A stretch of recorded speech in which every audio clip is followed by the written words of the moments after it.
السلام عليكم ورحمة الله وبركاته. إن الحمد لله نحمده ونستعينه ونستغفره ونؤمن به ونتوكل عليه ونعوذ بالله من شرور أنفسنا ومن سيئات أعمالنا. من يهده الله فلا مضل له ومن يضلل فلا هادي له. ونشهد أن لا إله إلا الله وحده لا شريك له ونشهد أن محمدا عبده ورسوله. أما بعد فقد قال الله تعالى في الكلام المجيد: فأعوذ بالله السميع العليم من الشيطان الرجيم. بسم الله الرحمن الرحيم. فاستقم كما أمرت ومن تاب معك ولا تطغوا إنه بما تعملون بصير. ولا تركنوا إلى الذين ظلموا فتمسكم النار وما لكم من دون الله من أولياء ثم لا تنصرون. সূরা হুদ 112 আয়াত। সম্মানিত সভাপতি, উপস্থিত উলামায়ে কেরাম এবং আহলে হাদিস আন্দোলন বাংলাদেশ মেহেরপুর জেলা সংগঠনের উদ্যোগে আয়োজিত আজকের এই সমাবেশে সমবেত শ্রোতৃমণ্ডলী,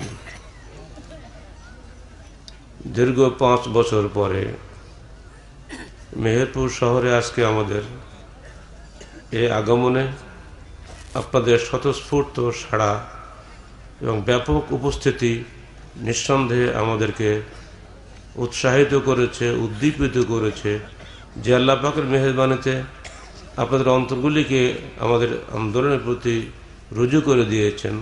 সেই মহান আল্লাহর জন্য যাবতীয় শুকরিয়া বলুন আলহামদুলিল্লাহ।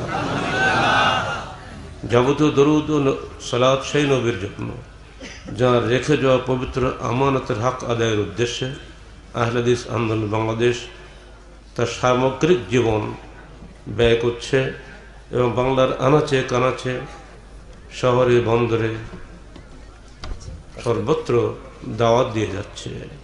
সেই মহানবী, শেষ নবী, মহাবিপ্লবের মহানায়ক মুহাম্মদুর রাসূলুল্লাহ সাল্লাল্লাহু আলাইহি ওয়াসাল্লামের জন্যই যাবতীয় দরুদ ও সালাত। রাসূল আকরাম বিশ্ব মানবতার শ্রেষ্ঠ এবং মানবতার শুধু নয়, জিন ও ইনসানের শ্রেষ্ঠ সন্তান আল্লাহর পক্ষ থেকে, এটা আমরা কিন্তু সবাই এক বাক্যে স্বীকার করি।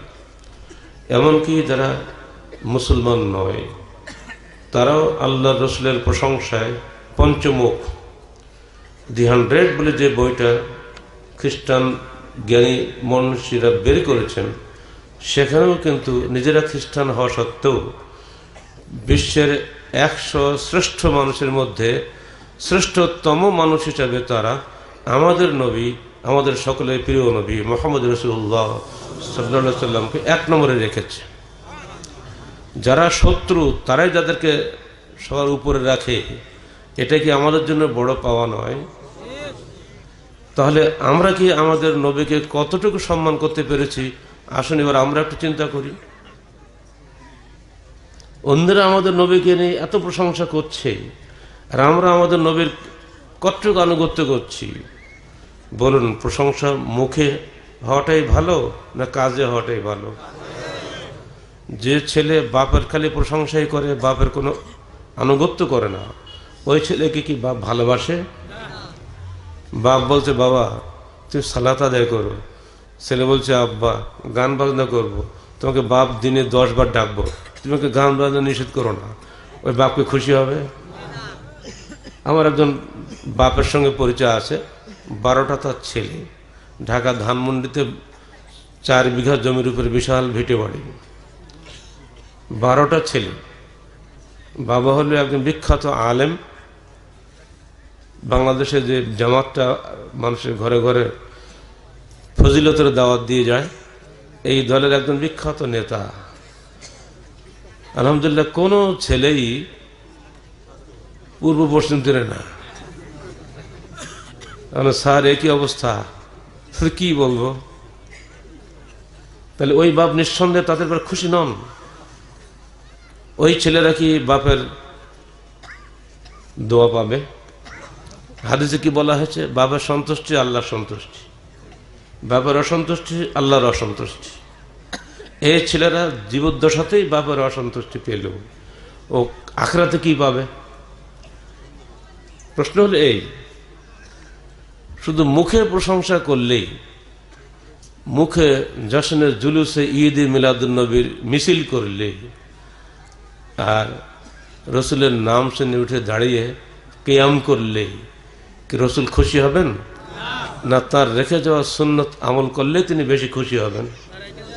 আমার আগের বক্তব্য শুনলেন আপনারা, সুন্নত বিদআতের উপরে চমৎকার বক্তব্য নিয়ে রেখে গেলেন।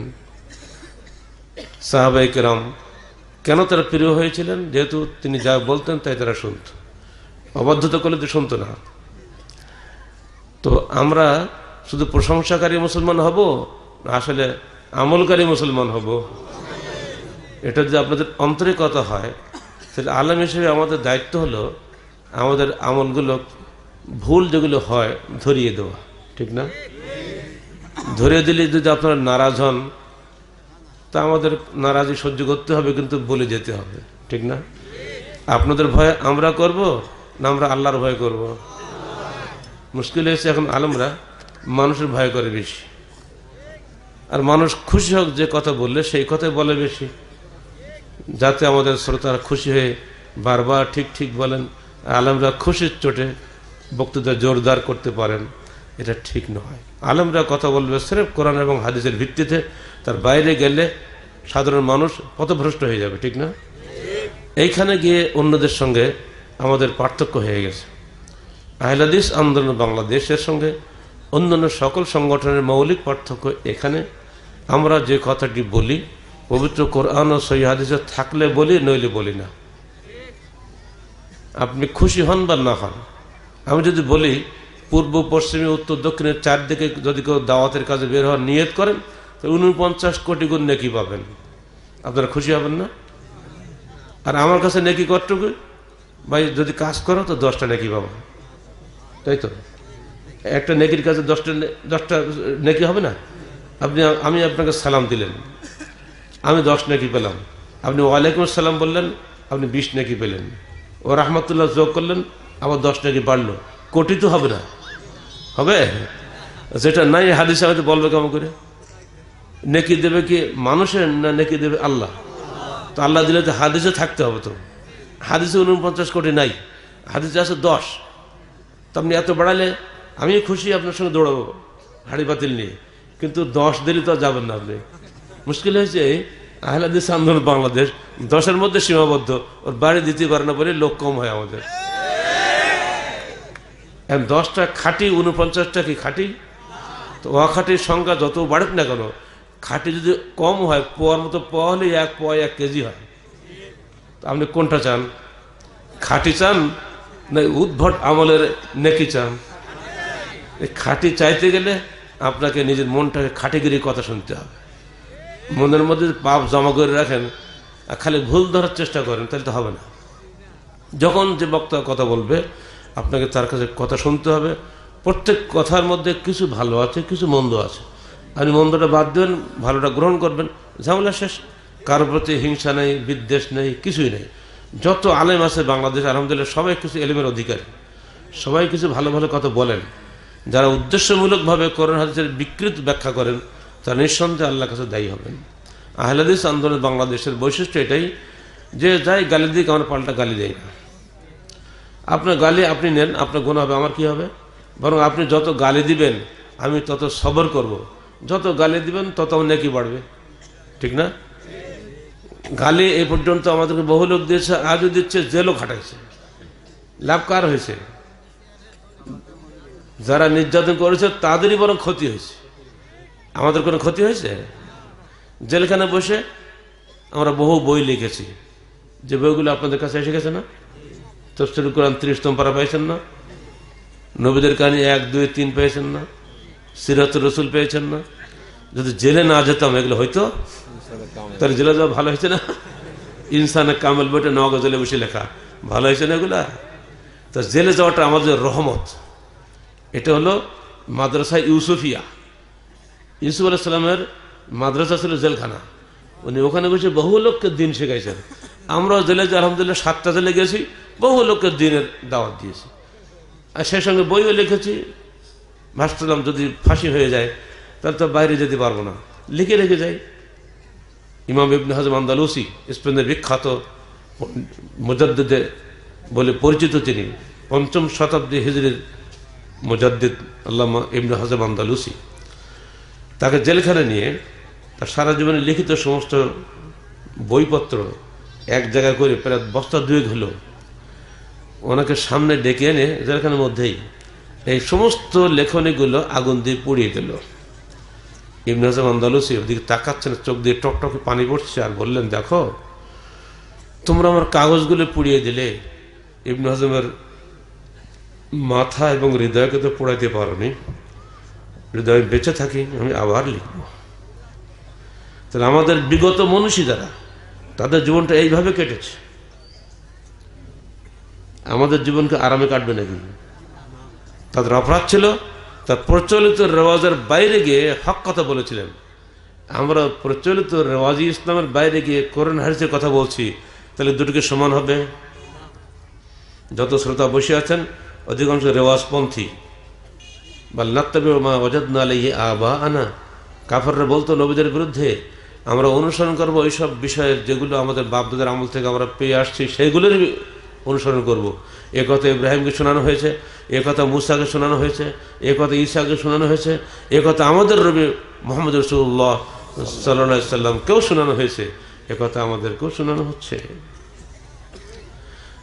আমার রসুল এগুলো শুনে নির্যাতিত অবস্থায় মক্কা থেকে মদিনায় চলে গেছেন, হিজরত করেছেন। আমাদেরকেও যদি নিজের ঘর থেকে বেরিয়ে জেলখানে হিজরত করতে হয়, তাদের সুন্নত পালন করা হলো না? ইউসুফ আলাইহিস সালামকে সুন্নত পালন করতে হয়নি? হকের জন্য কষ্ট ভোগ করাটা আল্লাহর পক্ষ থেকে কবুলিয়তের লক্ষণ, আর হকের জন্য কোনো কষ্ট না পাওয়াটা, আরামে থাকাটা আল্লাহ যে আপনাকে কবুল করেনি এটারই লক্ষণ। কথা বলছে, আপনি আরামসে বসে থাকবেন আর হেলিকপ্টার এসে গালিগালাজ করে চলে যাবেন আর জান্নাতের সুসংবাদ শোনাবেন, এটা হবে? এখন হেলিকপ্টার এসে সব গালিগালাজ করছে আমাদেরকে। কথা বলছেন, কয়েকটা জেলাতে ফোন আসছে, স্যার কি করবো, কি হয়েছে? স্যার হেলিকপ্টার এসে আসমানতে নামলো, আর নেমে তার বক্তৃতা কিছুই না, খালি গালের সঙ্গে বদনাম।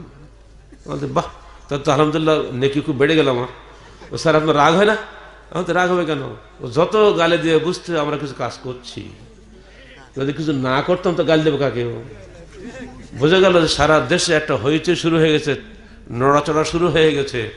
আমাদের দাওয়াত যে কিছুটা মানুষের কানে লেগেছে, অন্তরে দাগ কেটেছে, তা প্রমাণে যে কিছু লোক ক্রোধে অগ্নিশর্মা হয়ে যাচ্ছে। আমরা তো কাউকে গালি দিচ্ছি না, তা আপনি গালি দেন কেন? এটাই বোঝা যায় হক কখনোই বাতিলের সঙ্গে ঐক্য হতে পারে না। আপনার কি চান নাকি হক বাতিল এক হোক? এক সবাই চায়, কিন্তু আল্লাহ এক চান না। আমি কোরআন দিয়ে আপনাকে দলিল দিয়ে দিতে হলে, আল্লাহ বলছেন, ওয়ালাউ শাআ রাব্বুকা লাজাআলান নাসা উম্মাতান ওয়াহিদা।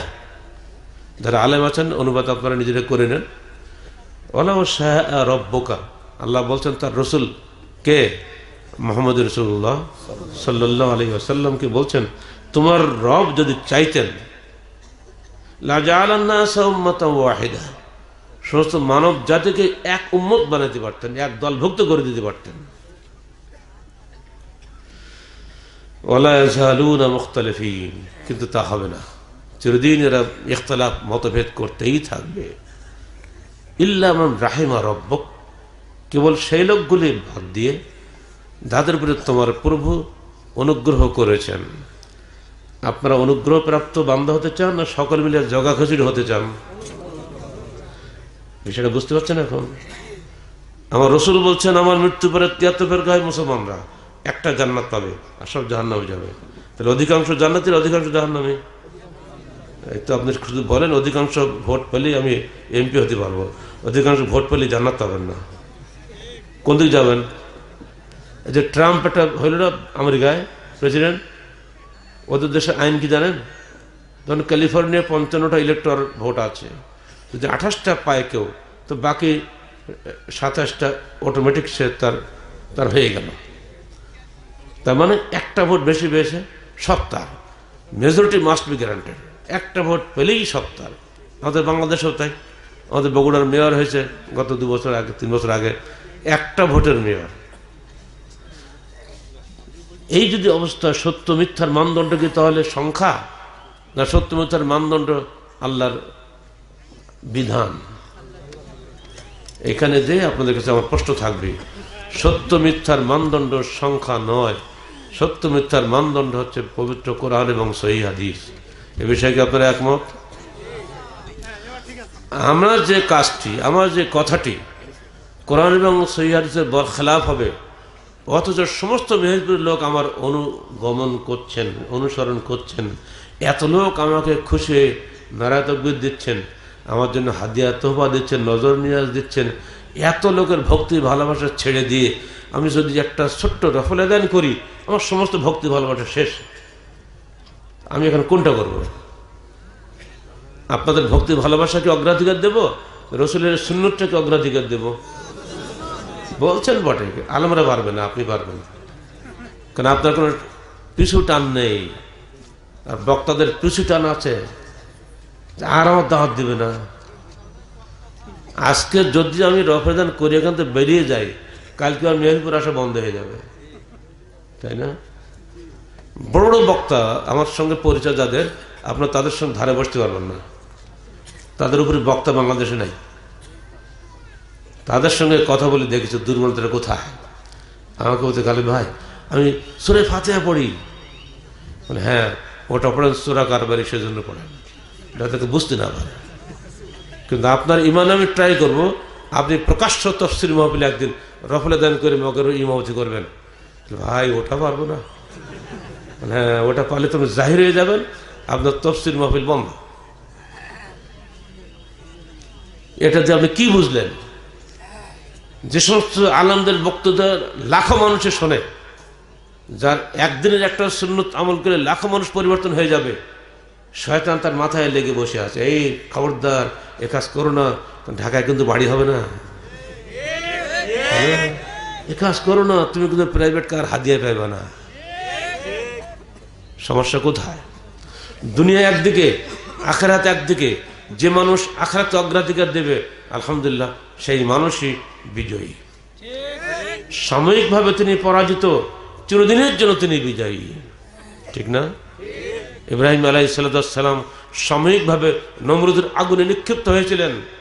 তার 200 বছরের জীবদ্দশায় মাত্র 2 জন লোক তার দিন কবুল করেছিল, তার স্ত্রী সারা এবং তার ভাতিজা লূত। অথচ সেই ইব্রাহিমের মৃত্যুর পরে সারা পৃথিবীর সমস্ত মুসলমান, ইহুদি, খ্রিস্টান সবই তার অনুসারী। বলে আলহামদুলিল্লাহ। সেই ইব্রাহিমেরই সন্তান মুসা, ঈসা, দাউদ, সুলাইমান এবং আমাদের নবী, প্রিয় নবী মুহাম্মদ রাসূলুল্লাহ সাল্লাল্লাহু আলাইহি সাল্লাম। তো জীবদ্দশায় বিজয় লাভ করার চাইতে মৃত্যুর পরের বিজয়টা কি গুরুত্বপূর্ণ নয়? আজকের বাংলার জমিনে আহলে হাদিস আন্দোলন বাংলাদেশ যে দাওয়াত দিয়ে যাচ্ছে, আমি ভবিষ্যৎবাণী করতে পারি ইনশাআল্লাহ বাংলাদেশ একদম টোটালি পরিবর্তন হয়ে যাবে। কোরআন এবং হাদিসের পক্ষে সমস্ত লোক ইনশাআল্লাহ একদিন চলে আসবে। মানুষ আর কোশ্চেন করলে শিরক বেদাতের সঙ্গে থাকবে না। মানে জাতীয় বেদাত, বিজাতীয় বেদাত, জাতীয় তাকলিদ, বিজাতীয় তাকলিদ কোনোটাই বাংলার মানুষ আর গ্রহণ করবে না। কারণ এদেশের মানুষ সত্যসেবী, এরা ধর্মপরায়ণ, এরা সরল সহজ মানুষ। এদেরকে যত ধোঁকা দেওয়া দিয়ে দিয়ে এদেশের ধর্মের নামে বহু কাজ হচ্ছে, রাজনীতির নামে বহু কাজ হচ্ছে, অর্থনীতির নামে বহু কাজ হচ্ছে, সবই ধোঁকাবাজি। কোরআন হাদিসের সঙ্গে কোনো সম্পর্ক সেগুলো নাই। যে রাজনীতি চলছে এটা খ্রিস্টানি রাজনীতি, নির্বাচনী রাজনীতি, দলীয় রাজনীতি। যেখানেই দলীয় রাজনীতি সেখানেই ফিকশন হবে, যেখানে নির্বাচন সেখানে গ্রুপিং হতেই হবে, ভাই ভাই দ্বন্দ্ব হবে। এমনকি স্বামী স্ত্রী দ্বন্দ্ব হয়, বাপ বেটা দ্বন্দ্ব হয়, স্বামী স্ত্রীর তালাকও হয়ে যায় এই ইলেকশনের কারণে। অথচ এটা আদৌ ইসলাম সমর্থন করে না। মসজিদে যখন যাচ্ছি আমরা, ইমাম সাহেব আসেননি, আপনারা কি করেন? একটা ভালো চেহারা স্রোত দেখে একটা আলেম যাকে আপনারা চেনেন, হুজুর আপনি যে ইমামতি করেন, বলেন না কেউ কি নির্বাচন করেন যে আমাকে ইমাম বানাইতে হইবে, নইলে এখানে আসিব না বলে কেউ? ইমামতি নিয়ে কেউ নির্বাচন করে না। এখানে যেভাবে সম্মান করে আপনি মানুষকে এগিয়ে দেন, ঠিক এমনি করে এই মেহেরপুরে পরস্পরকে আমরা চিনি, কে সৎ কে অসৎ সবাই আমরা জানি। আমরা যদি পরামর্শক্রমে জ্ঞানীগুণী মানুষ এক জায়গায় বসে বলি, ঠিক আছে আমাদের মধ্যে এই মানুষটা সবচেয়ে ভালো হবে, ওনাকে আমরা আমাদের নেতা হিসেবে গ্রহণ করলাম, তাহলে কোন মারামারি চলবে? আর যিনি চেয়ে নেবেন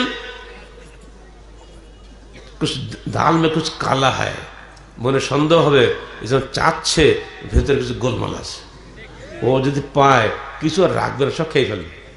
অথচ যে চায় তাকে কেউ দেয় নাকি? অথচ বর্তমান ইলেকশনের ফরজ হলো চাওয়া। কি কিছু বলছেন না? যে চায় না তাকে ভোট দেয় না, এতই অহংকার, একবার আমাকে চাইলেও না, তাই বলে না? ওভাবে একলা মানুষ কয় জায়গা যাবে, ও জান বেড়ে যায় হাঁটতে হাঁটতে, কিন্তু জানে যে না চাইলে আমাকে দিবে না। জানি দুশ্মন, তাকে যে বলে ভাই তোমার দাদার সঙ্গে আর বহু বন্ধুত্ব ছিল, আমাদের খেয়াল রাখবে, অথচ দাদা কিন্তু চেনেও না। ও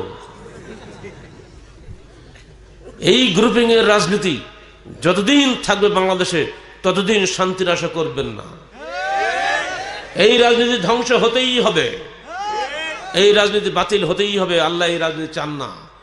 আল্লাহ চান বান্দার মধ্যে পরস্পর মহব্বত এবং ভালোবাসা। যারা যে দল করে তা আর এক দলকে ধ্বংস করার চেষ্টা করে, জেল খাটি হোক, মিথ্যা মামলা দিয়ে হোক, যেভাবেই হোক তাকে সে নাকানি চুবানি খাওয়াবেই। তাহলে কিসের ঐক্য? মুখে তো খুব বলে ঐক্য ঐক্য, চিৎকার দেন আপনারা। এই ইলেকশন, এই প্রথার বাইরে ইসলাম যে সুন্দর ব্যবস্থা দিয়েছে, আপনারা হাদিসগুলো জানলে আপনারা খুশি হবেন।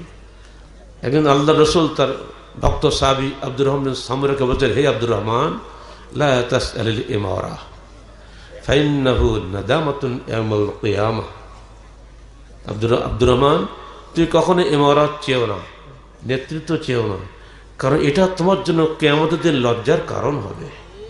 আর কিছু আরো শুনবেন, আল্লাহ রসুল বসে আছেন, আবু মুসা আশআরী তার ভাইদেরকে নিয়ে ওনার সামনে হাজির হয়েছেন 7ম হিজরি খয়বর যুদ্ধের পরে। তো দুজন নেতা তার সঙ্গে আছেন, গোত্রপতি। তো আল্লাহ আবু মুসা আশআরী বলছে, হে আল্লাহ রসুল, এরা তো আসলে নেতা, তো ওদেরকে একটু নেতৃত্ব দিলে ওরা খুশি হবে। তো সঙ্গে সঙ্গে ওই দুজন বলছে, আমরা মুসলমান হতে পারি, আমাদেরকে যে নেতা আমরা আমাদের গোষ্ঠীর আছি, এই নেতৃত্বে আমাদেরকে রাখতে হবে এবং আমরা নেতা হিসাবে যেন থাকি।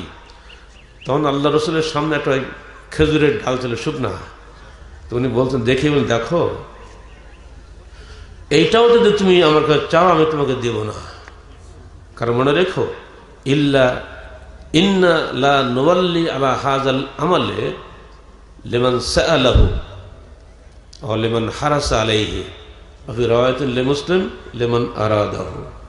আমরা কখনোই নেতৃত্ব সুপর্দ করি না ওই ব্যক্তির হাতে, লিমান সাআলাহু, যে ব্যক্তি সওয়াল করে অর্থ বুঝুন তো, চেয়ে নেয়। ওয়া লিমান হারাসা আলাইহি, হারাসা মানে কি? লোভ করে। অলিমান আরাদা মানে কি? ইরাদা করে। তিনটা হলো, চাওয়াটা প্রকাশ্য জবান দিয়ে হয়, লোভটা জিভ দিয়ে হয়, আর কামনাটা হৃদয়ের ভিতরে থাকে, কেউ টের পায় না। ভেতরেও যদি কেউ চিন্তা করে যে আমি নেতা হব, তাহলেও ইসলাম তাকে নেতৃত্ব দেয় না। এই যে নবীর বাণী, আপনি কি নবীর এই হাদিস মানবেন? অবশ্যই মানবেন না। ইলেকশন আসুক না, অবশ্যই আপনি মানেন না, মানবেনও না কখনো। আলহামদুলিল্লাহ, দুনিয়া উল্টে যাচ্ছে। ওবামা ভোট পেয়েছিল সিকি ভোট, এবারও ট্রাম্প ভোট পেয়েছে মাত্র 54% ভোটের মধ্যে, অর্ধেক ভাগ করে হিলারিকে বাদ দিলে ওরও সিকি ভোট। লোক আর কেউ আর ভোট কেন্দ্রে যাচ্ছে না। তা দেখছে ওখানে গেলেও যা, না গেলেও তো ভোট বাক্স তো এমনি ভর্তি হয়ে যাবে। বাংলাদেশে এমনি বাক্স ভর্তি হয়, ওদের অবশ্য তা হয় না, কিন্তু ওরা জানে যে 99% লোক অভুক্ত, দারিদ্র্যের কষাঘাতে জর্জরিত আমেরিকায়, আর 1% লোক তাদের রক্ত শোষণ করে খাচ্ছে। তারা 2 ভাগ হয়েছে, ডেমোক্রেটিক এবং রিপাবলিকান 2 পার্টিতে বড় লোকরা ভাগ করে পুরো আমেরিকাকে শোষণ করছে, 30 কোটি মানুষকে। অত এই ভোটাভুটির মধ্যে আমরা এখন নাই। হলো আমাদের দেশের অবস্থায় তার চেয়ে ব্যতিক্রম আছে নাকি? কোটিপতির সংখ্যা দিন দিন বাড়ছে, আর নিঃস্ব যা মাত্রাবাহ কোরআনের ভাষায় দিন দিন বাড়ছে। এই যে অবস্থাগুলো চলছে, এগুলো আস্তে আস্তে মজলুমের দোয়া কবুল হবে, আস্তে আস্তে মানুষ বুঝবে। যখন শিক্ষিত লোকেরা এগুলো বুঝবেন, তখনই তারা দেশ পরিবর্তনের জন্য সচেষ্ট হবেন। সকলের উদ্দেশ্যে আমাদের বক্তব্য, রাজনীতি করছেন, আপনাকে মরতে হবে। মরবে না নাকি? মরতে দেন না তো আপনারা, মরার পরে মূর্তি বানান, ঘরে ঘরে মূর্তি টাঙায়। বোবার মরে গেছে, তাও মেরার উপায় নেই। 2011 সালের 13ই ফেব্রুয়ারি ভাই আব্দুল মান্নান সাহেব দুনিয়া থেকে বিদায় হয়েছেন। আমি তার জন্য প্রাণ খুলে দোয়া করি, আল্লাহ পাক তাকে জান্নাতুল ফেরদৌস নসিব করুন। সেদিনের সেই সম্মেলনে উনি আমার পাশে বসা ছিলেন। আমার প্রচণ্ড আমাশা ছিল। উনি আমাকে অ্যামোডিস ক্যাপসুল দিচ্ছেন, ওটাও ভিডিওতে উঠে আসছে।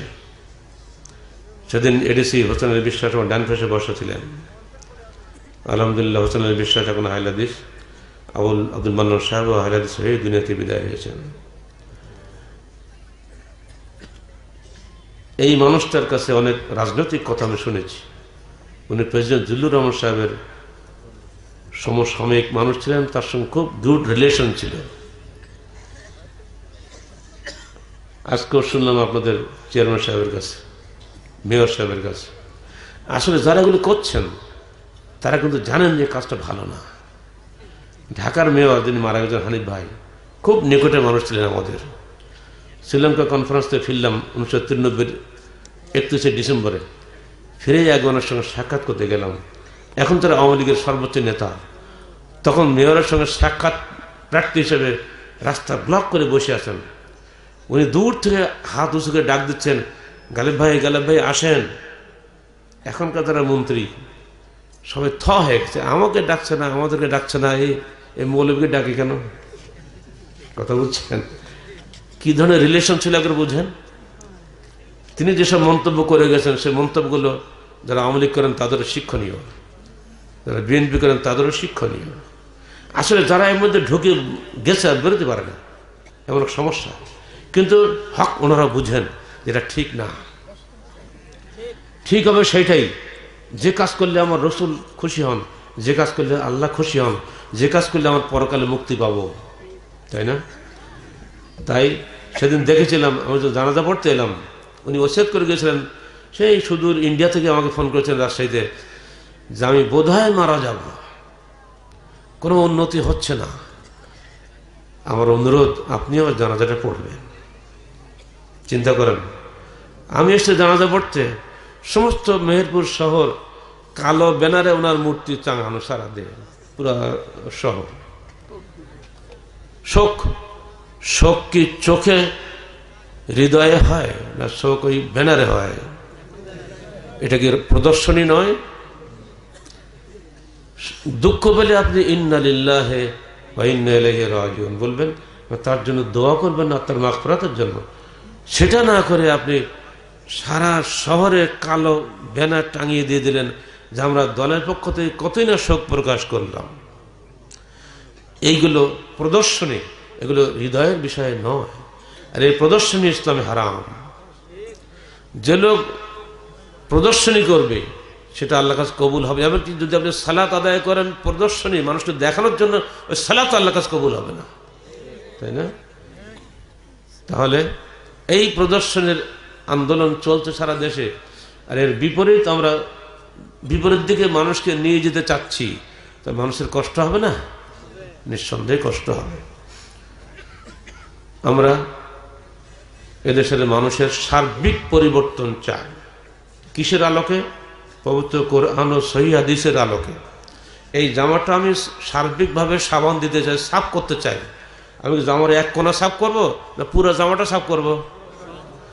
স্ত্রীকে বলবেন, ভাই আজ স্যার বলে গেছে মেহেরপুর সম্মেলনে, এখন থেকে তোমরা খালি জামার পকেটটা সাফ করবা, হাতা সাফ করো না। হাতা সাফ করলে নিচে সাফ করো না, তো মেয়েদের কষ্ট কম হবে, ভালো হবে না? আমরা যারা মুসলমান, আমাদের এক অংশ সাপ আর এক অংশ ময়লা। অর্থাৎ যারা সালাত আদায় করে তারা মসজিদটা সাপ, সালাত ঠিক মতো আদায় করে। এই সালাত আদায় এই লোকটা যেমনি রাজনীতি করতে যাবে ওখানে কি সে খ্রিস্টান হয়ে গেল, ওখানে আর রসুল নেই। এর ওখান থেকে বেরিয়ে যখন ব্যবসা করতে নামলো তখন সে ইহুদি হয়ে গেল। ব্যাংকেতে টাকা লোন নিলে তাকে সুদ দিতে হয়, ঠিক না? সুদ কি ইসলামে আছে?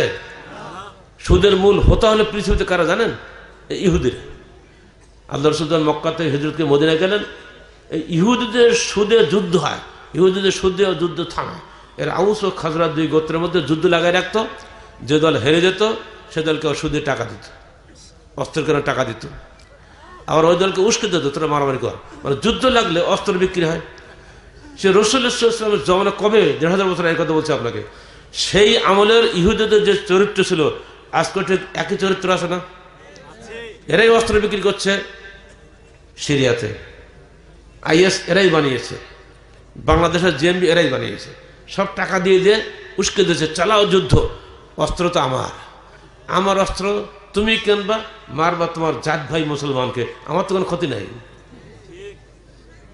এই ষড়যন্ত্র সেদিনও করেছে, এই ষড়যন্ত্র আজও চলছে। আল্লাহ রসুল গেলেন, বলেন বাবা সুদ হারাম। তো সব বলছে সুদ হারাম, তো আমার টাকা পাবো কোথায়?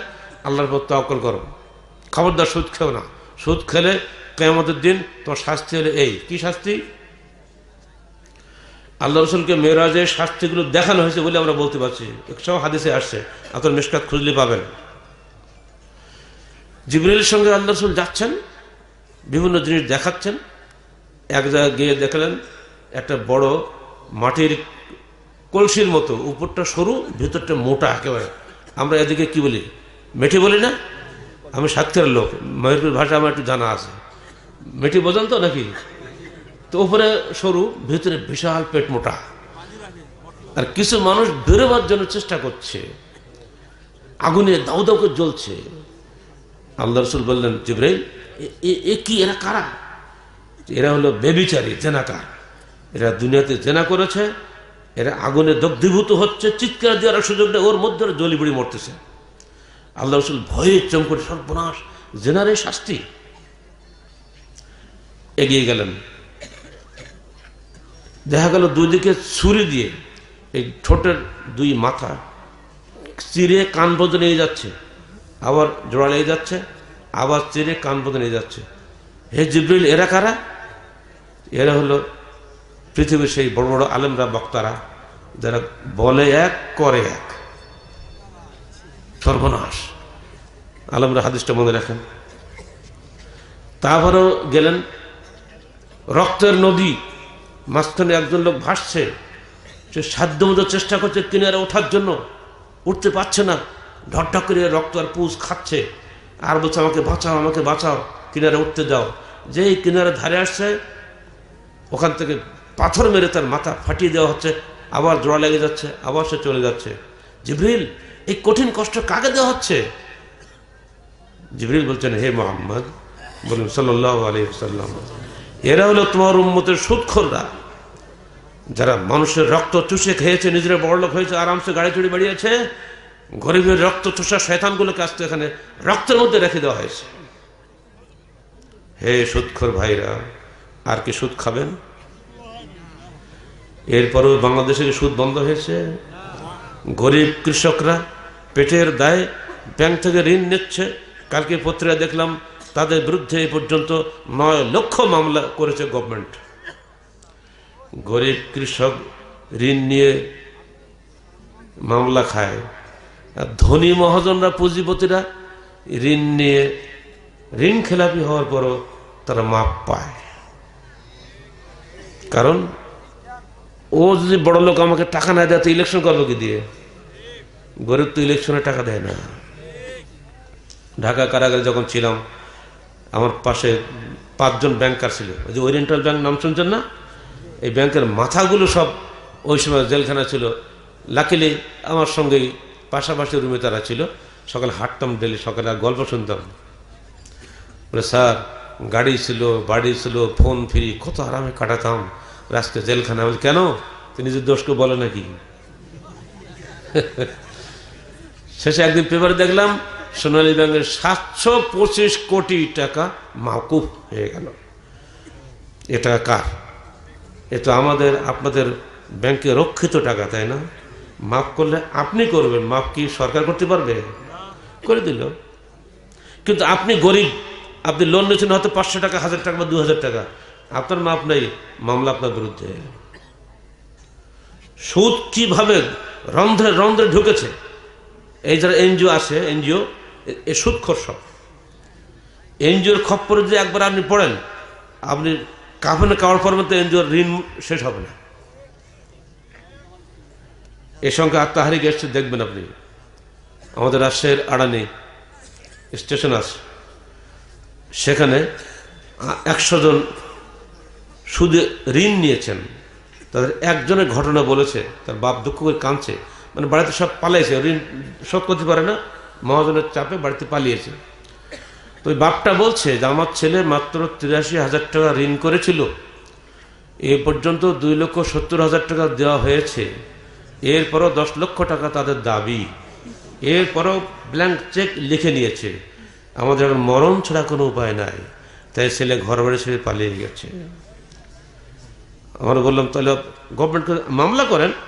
কি মামলা? গভর্নমেন্ট নিজে তো সুদখোর, গভর্নমেন্ট তো সুদখোরের পক্ষে রায় দিবে, ওকে আমার পক্ষে যাবে নাকি বলুন? এই যে নির্যাতিত মানুষ, এরাও কিন্তু ভোট দেয়, এদের এমপি আছে। এখন এমপি সাহেবের চেহারা দেখা যায় না, খুব ব্যস্ত, খুব ব্যস্ত। আমার ঢাকায় মিটিং, ওই মিটিং, সেই মিটিং, ওর মিটিং ছাড়া কোনো কাজই নেই। কিন্তু আপনার সঙ্গে কথা বলার সময় নেই, খালি মিটিং, খালি মিটিং। যখন আজরাইল ধরবে, সব মিটিং সাইজ হয়ে যাবে। এই যে সুদে সুদে চলছে আপনার এই জীবনটা হলো কালো জীবন। আপনি সালাত আদায় করছেন সহি তরিকায়, কিন্তু অর্থ কামে করছেন কোন তরিকায়? ইহুদি তরিকায়। আর রাজনীতি করছেন কোন তরিকায়? খ্রিস্টানি তরিকায়। জীবনটা কয় ভাগে ভাগ হলো? 3 ভাগে ভাগ। এবার আসুন ধর্মকর্মে আসি। ধর্ম করছেন, ওটাও সহি তরিকা নয়, ওর মধ্যে সেরেক বেদাত ঢুকানো। কবরে না গেলে আপনার ছেলেবেলে রোগ সারে না, কবরের উদ্দেশ্যে মান্যত না করলে আপনার ছেলে ফার্স্ট হতে পারে না। আরো শুনবেন, ঢাকা বিশ্ববিদ্যালয়ে যখন আমরা ছাত্র ছিলাম, সেই 76-এর ব্যাচ, আমরা একদিন থেকে ফজরের পরে একটু দাড়িওয়ালা হুজুর, তো ওরা আমির বলে, দাঁড়িয়ে বলছে আপনারা সবাই অনার্সে ফার্স্ট হতে চান তাই না? তা আমি তো অনার্স না, আমি তো মাস্টার ডিগ্রি। তো সবাই বলছে হ্যাঁ আমরা চাই।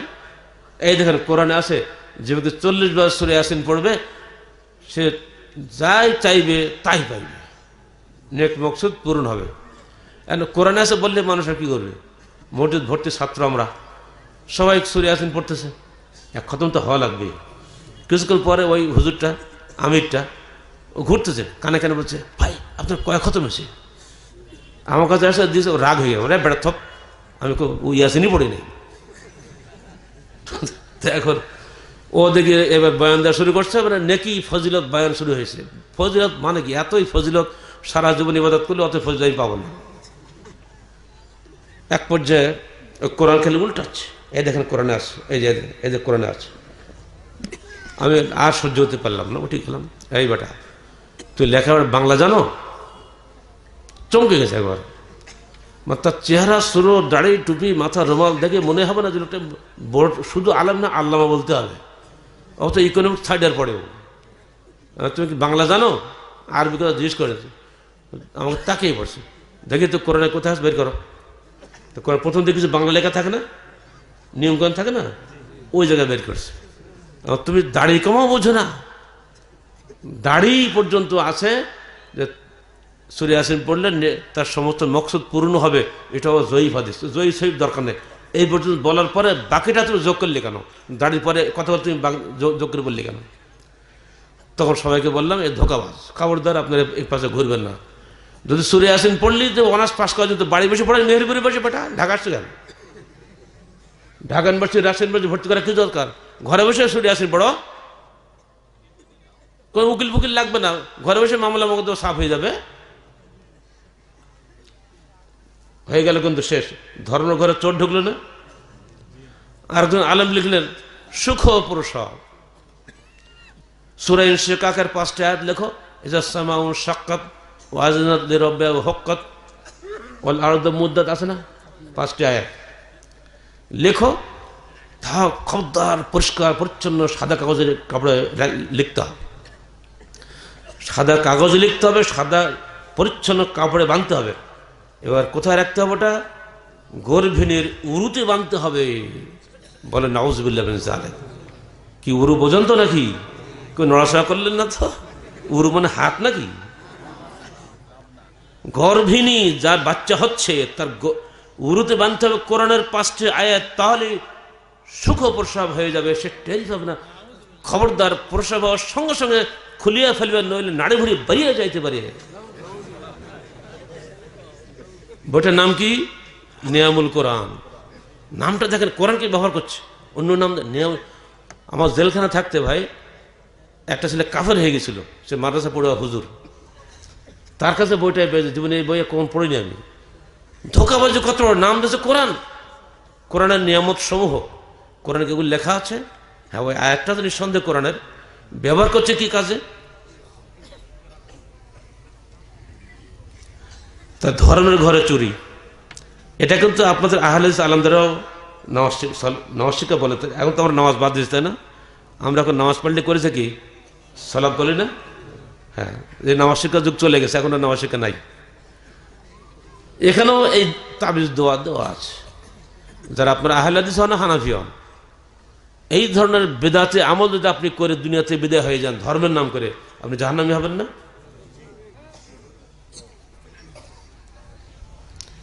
এরকম উদাহরণ যদি আমরা দিতে শুরু করি, সারা রাত বসে থাকা লাগবে এখানে, তা তো বলা যাবে না, রাজশাহী যেতে হবে দেওয়ার, তাই না? ধর্মের ঘরে চুরি হয়ে গেল। আপনার স্ত্রীকে কোরআন দিয়ে যদি সুখপ্রসব না হয়, আপনার স্ত্রীকে আর মুসলমান থাকবে না, কাফের হয়ে যাবে। যে কোরআন আমার জন্য প্রসব হলো না, আমাকে সিজার করতে হলো, কিসের তোমার করা, বাধ্য ওসব কোরআন টোরআন কিছু নাই, বলবে না? ঠিক একই অবস্থা হয়েছিল বগুড়া কারাগারে। ওই ছেলেটার মাদ্রাসা স্টুডেন্ট, আগে মাদ্রাসা পড়া আলেম পর্যন্ত, মিথ্যা মামলায় সে ফাঁসি হয়েছে। সে নিয়ামুল কোরআন যে কতবার পড়েছে ঠিক নাই। ওখানে বলা আছে, যদি কেউ দোয়া ইউনুস 100 লক্ষ বার পড়ে, অবশ্যই তার মামলা থেকে যে মুক্তি পেয়ে যাবে। 100 লক্ষ বার পড়তে কতদিন সময় লাগে বুঝতে পারেন? পড়েছে কয়েক 100 লক্ষ হয়ে গেছে, কারণ 3-4 বছর ধরে আছে তো। আমি যদি গেলাম, আমাকে পুলিশরা বললো, স্যার এই ছেলেটা কাফের হয়ে গেছে, সে দাড়ি মানুষ কেটে ফেলে, আর কিচ্ছু নাই, আর পশ্চিমুখও আর হয় না, মানে কিসের আল্লাহ কিসের রসুল কিছু নাই, সে ধোকাবাজি। তো আমি তার সঙ্গে দেখা করলাম, কি বাবা তোমার কি হয়েছে? স্যার আপনি আমার সঙ্গে কথা বলবেন না তো? আপনি বলবেন তো আমি জানি, আমি আল্লাহ টাল্লাহ কিছু মানে টেনে না। আপনার গরম কিরি বাবা? যাই হোক, 3 দিন লাগেনি আমার, গরম ঠান্ডায় পুনরায় আবার হাতে হাত দিয়ে বায়াত করে মুসলমান হয়ে গেল। আলহামদুলিল্লাহ পড়বেন না? আলহামদুলিল্লাহ পড়লে তো নেকি পাবেন, লস নাই। কি নাকি বলতে পারেন? এই আল্লাহ রসুল বলছে, যদি কেউ অন্তর থেকে মহব্বত করে আল্লাহ প্রশংসা করে আলহামদুলিল্লাহ বলে, জমিন থেকে আসমান পর্যন্ত পুরা শূন্যস্থান তার আমল নামায় নেকি লিখে দেওয়া হবে।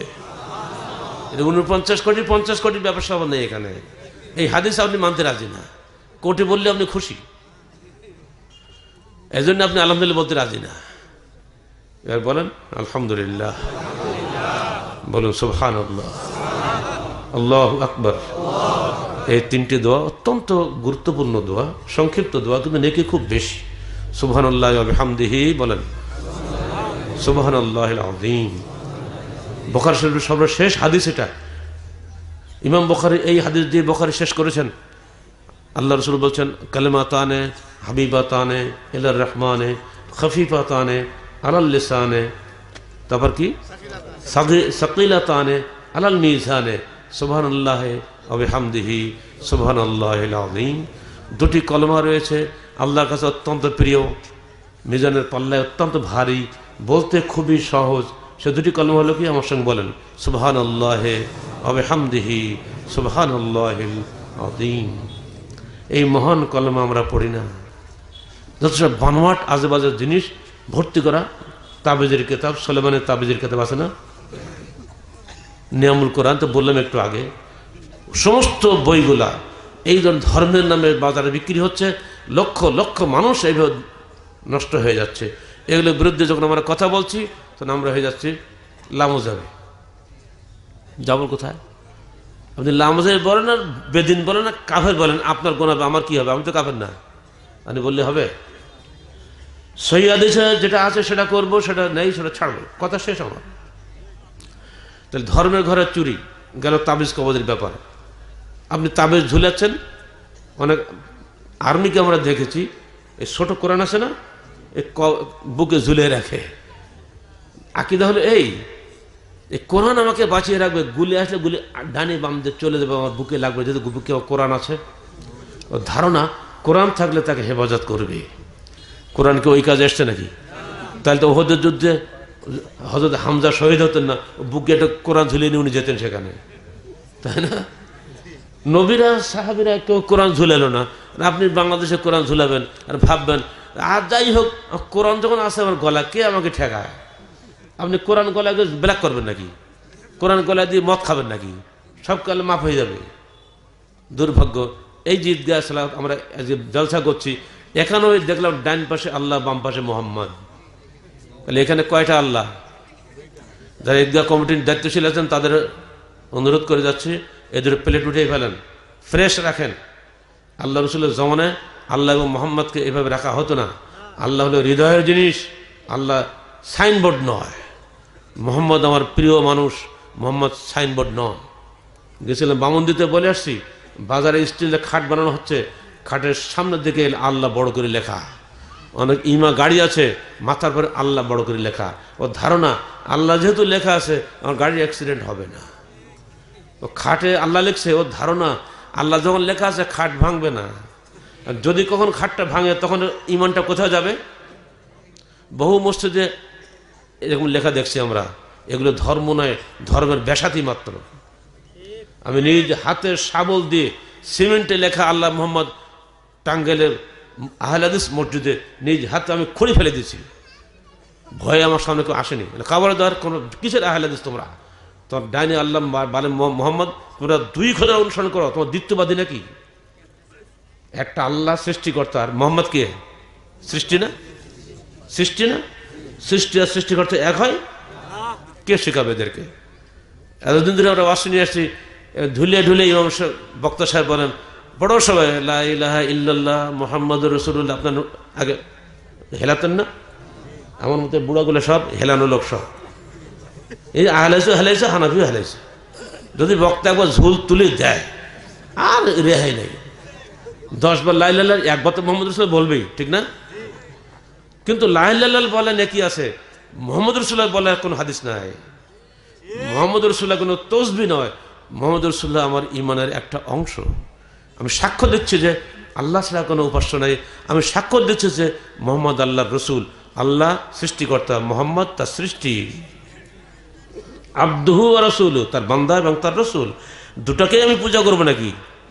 দুটাকেই তসবিহ টানবো নাকি? এই ভুলগুলো আহলে হাদিস সমাজেও ছিল, হানাফি সমাজেও ছিল। আর সেই জন্য আজকে চেয়ারম্যান সাহেবকে বললাম, ভাই আহলে হাদিস কিন্তু বাংলাদেশের 2 ভাগে বিভক্ত। একটা হলো এই রেওয়াজপন্থী আহলে হাদিস, একটা হলো সংস্কারপন্থী আহলে হাদিস। যারা সংস্কার করে তাদের পরে রেওয়াজপন্থীরা খেপে যায়, তারা বলে বাল নাত্তাবিউ মা ওয়াজাদনা আলাইহি আবাআনা, বাপদাদা যে করে গেছে তাই করব। আর ও সংস্কারপন্থীরা বলে কোরআন হাদিসে আছে তাই করব। দুজন কি এক হবে? উনি পরিষ্কার বলেন না, কখনই এক হবে না। একই কারণে কুরাইশ বংশের শ্রেষ্ঠ সন্তান হওয়া সত্ত্বেও, সারা জীবন আল আমিন বলে প্রশংসিত ব্যক্তিত্ব হওয়া সত্ত্বেও আর আমার রসুলকে তার চাচারা বরদাস্ত করে নাই। কেন করেনি? চাচারা যা করে ভাতিজা তো করেনি। চাচারা বলেছিল আল্লাহকেও মানি, মূর্তিকেও মানি, ওদের ওসিলায় আল্লাহর কাছে যাবো। ভাতিজা বলেছিল ওসিলা চলবে না, ডাইরেক্ট আল্লাহর কাছে প্রার্থনা করতে হবে। এই জন্য ভাতিজার উপরে চাচারা খেপে গেল। আহলে হাদিস আন্দোলন বাংলাদেশের উপরে আহলে হাদিস ভাইরাও খেপেছে একটাই কারণে। আমরা বলেছি সার্বিক জীবনে সহিহ হাদিস মেনে চলতে হবে, আপনার জয়ীব জাল মৌজু সব চলবে না। আহলে হাদিসের মধ্যে যে সমস্ত বাজে রেওয়াজ ছিল এগুলো আস্তে আস্তে দূরে সরে যাচ্ছে। মেহেরপুরের লোকেরা সালাত শেষে, জামাত শেষে দলবদ্ধ মোনাজাত করেন কি? আস্তে আস্তে বলছেন কেন করেন? যেখানেই আমাদের সংগঠন আছে সেখানে আলহামদুলিল্লাহ এগুলো দূর হয়ে গেছে। কিন্তু মেহেরপুরের সবচেয়ে নাম করা আহলে হাদিসের মসজিদ যেটা, ওখানে এই মোনাজাতের শিকড় গাড়ি বসে আছে।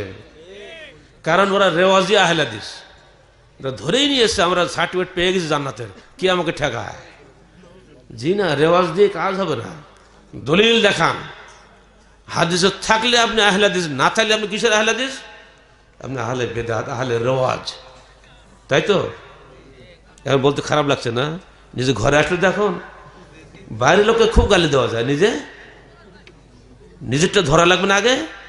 আল্লাহ রসুল আগে নিজেরটা সাফ করেছিলেন বলি তাকে মক্কা থেকে মদিনায় বিতাড়িত হতে হয়েছিল। আমরাও নিজেরটা আগে ধরেছি বলে আমাদেরকে সবার আগে মার খেতে হয়েছে, যুবসংঘ ছেলেদেরকে পিটানো হয়েছে, পিটেই তাদের রক্তাক্ত করে দেওয়া হয়েছে। আমাদেরও জেল খাটার পেছনে তাদেরই অবদান কম নয়।